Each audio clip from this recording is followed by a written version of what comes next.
Assalamualaikum warahmatullahi wabarakatuh. Alhamdulillahirabbil alamin wassalatu wassalamu ala rasulillahi ajmain. Rabbi shrah li sadri wa yassir li amri wa hlul 'uqdatam min lisani yafqahul qawli. Baik anak-anak Ustadz, kemarin kita sudah belajar tentang pembelajaran 3. Sekarang kita belajar tentang pembelajaran 4, ya.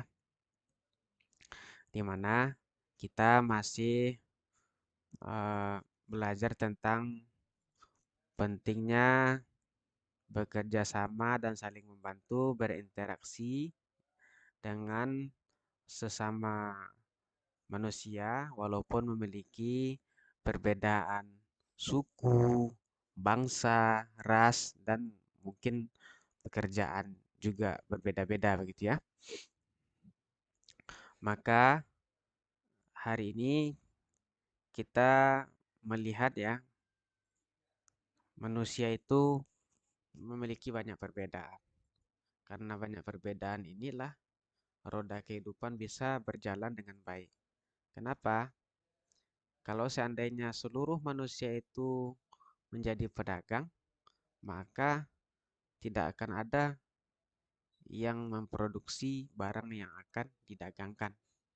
Kalau seandainya semua manusia itu menjadi petani, maka tidak akan ada manusia yang berdagang. Kalau seandainya semuanya menjadi konsumen, maka tidak ada yang menjadi petani dan tidak ada yang menjadi pedagang, maka akan kacau ya perekonomian yang ada pada masyarakat. Intinya apa? Manusia itu saling membutuhkan ya. Baik anak-anak Ustadz, kita tidak akan terlalu panjang lebar di masalah ini ya. Ini sudah uh, kemarin sudah sebenarnya kita mengulang kembali begitu ya. Sekarang kita membahas tentang perbedaan adat istiadat yang ada di Indonesia ya.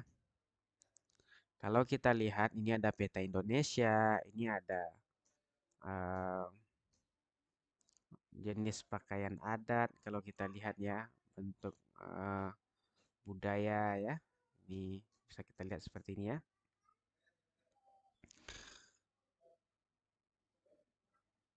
Apa yang kamu lihat dari beberapa gambar di atas? Apakah hubungan semua gambar tersebut dengan gambar peta Indonesia?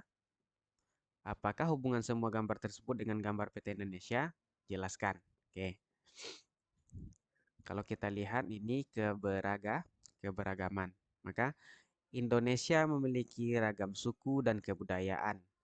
Indonesia yang terbentang luas dari Sabang sampai Merauke memiliki banyak suku, budaya maupun bahasa. Geografis Indonesia yang sangat luas membuat negara ini kaya dengan kesenian daerah. Ini ada ditampilkan kesenian daerah, bahasa daerah hingga berbagai alat musik. Sebagai bangsa yang majemuk, kita seharusnya bangga dan selalu menjaga keberagaman kebudayaan yang ada di Indonesia. Sebagai generasi muda, kita mutlak melestarikan budaya Indonesia agar tidak punah. Ya, ini itulah Indonesia ya, memiliki banyak ragam suku. Yang kita butuhkan adalah mencari persatuan ya, bukan mencari perbedaan sehingga kita bermusuhan. Tidak itu ya. Bangsa Indonesia memiliki sebuah semboyan yang luar biasa, yakni Bhinneka Tunggal Ika. Bhinneka Tunggal Ika memiliki arti berbeda-beda tetapi tetap satu tujuan, bahwasanya sekalipun di Indonesia terdapat begitu banyak suku, agama, ras, dan istiadat, bahasa, dan lain-lain, semuanya bersatu sebagai saudara sebangsa dan setanah air. Perbedaan dan keanekaragaman yang ada justru menjadi sebuah kekuatan yang pada akhirnya memperkaya sifat budaya bangsa Indonesia dan lebih memperkuat persatuan dan kesatuan bangsa. Apakah yang dapat kamu simpulkan dari bacaan depan atau di atas? Berikan pendapatmu. Indonesia adalah bangsa yang memiliki banyak suku, agama, ras, dan istiadat, adat istiadat, bahasa, dan lain-lain. Walaupun beragam, justru ini menjadi sebuah kekuatan yang pada akhirnya memperkaya sifat budaya bangsa Indonesia dan lebih memperkuat persatuan dan kesatuan bangsa. Berikan contoh-contoh kegiatan yang dapat kita lakukan atau mungkin sudah kamu lakukan untuk mendukung keberagaman sosial di lingkungan sekolah. Apa contohnya di lingkungan sekolah? Contoh kegiatan yang dapat kita lakukan atau mungkin sudah dilakukan untuk mendukung keberagaman sosial di lingkungan sekolah diantaranya belajar kelompok tanpa membedakan suku, agama, ras, adat istiadat, bahasa teman-teman kita. Ya, itu sudah termasuk ke dalam contoh kegiatan yang kita lakukan sebagai pelajar yang ada di sekolah, tidak membeda-bedakan teman. Ini adalah contoh-contoh kegiatan-kegiatan budaya yang dipelajari oleh murid-murid. Ini anak-anak Ustadz belajar tentang uh, mengamati ya, mengamati, mengamati sebuah kegiatan, lalu membuatnya dalam bentuk sebuah laporan sederhana. Nah, sekarang Ustadz sudah contohkan misalnya kegiatan itu adalah uh, kegiatan minggu bersih misalnya. Ya, lalu kita bikin judul laporannya di sini.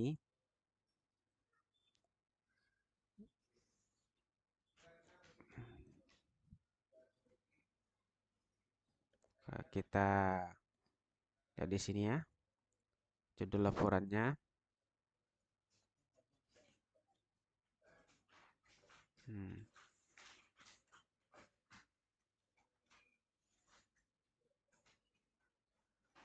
sebentar ya. Oke, judul laporan Minggu Bersih Warga RT 1 RW 5 Kelurahan Jogoyudan, Lumajang, Jawa Timur.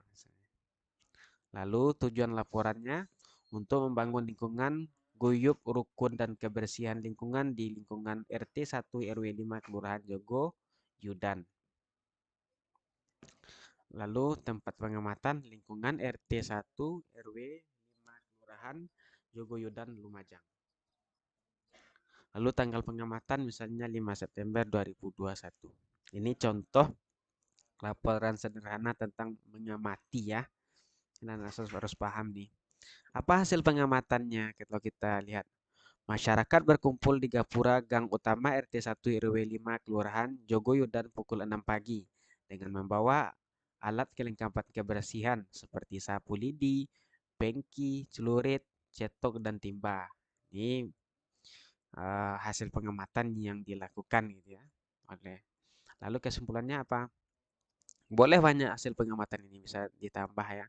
Misalnya RW memberikan pengarahan, lalu RT membagi warga, kelompok warga untuk membersihkan, misalnya banyak contoh hasil pengamatan bisa kita kembangkan.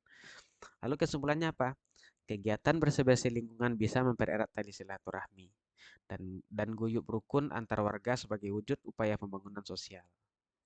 Nah, ini contoh dari laporan sederhana ya dari hasil pengamatan. Nih, apa kerangkanya laporan sederhana itu? Pertama ada judul laporan, yang kedua tujuan laporan, tempat pengamatan di mana, lalu tanggal pengamatan tanggal berapa gitu ya. Lalu hasil pengamatannya apa? Jangan lupa dikasih kesimpulan ya, kesimpulan di sini ya. Jangan lupa dikasih kesimpulan di sini. Kegiatan bersih-bersih lingkungan bisa mempererat tali silaturahmi dan guyup rukun antar warga sebagai wujud upaya pembangunan sosial. Hmm.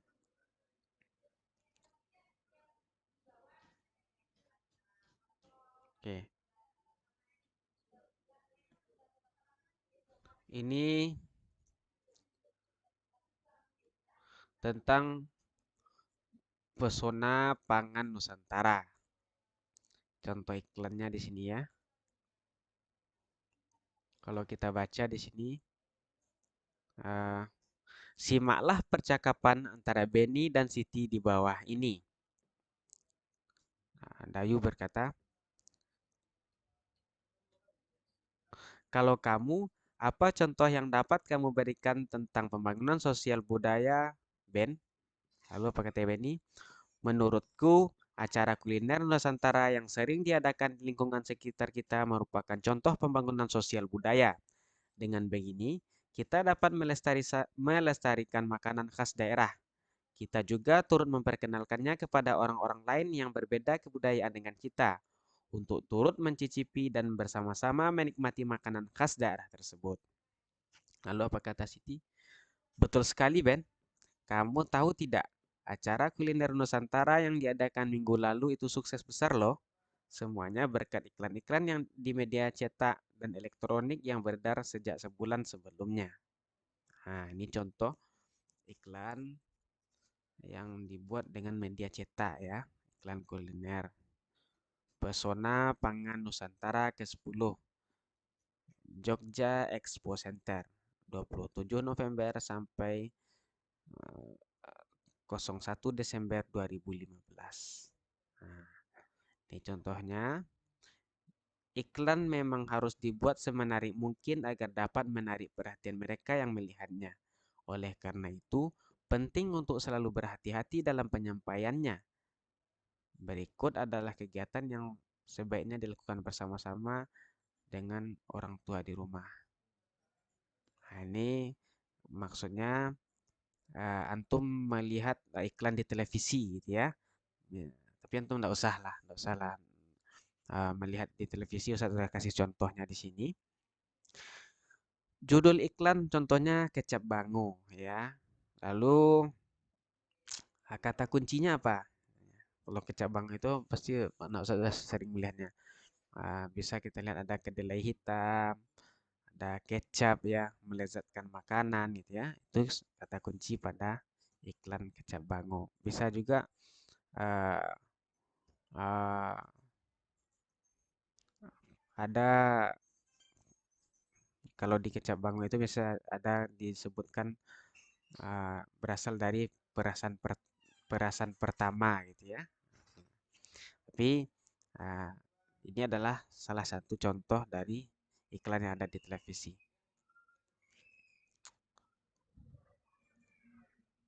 Ini tentang membuat uh,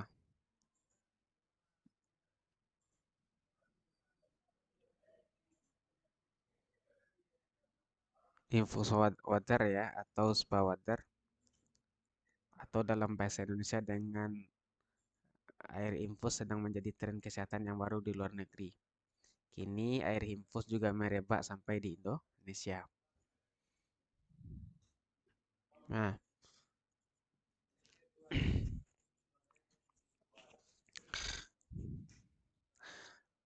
air infus ini adalah air bening yang terletak diberi tambahan potongan buah atau herbal sehingga memberikan sensasi rasa air tertentu.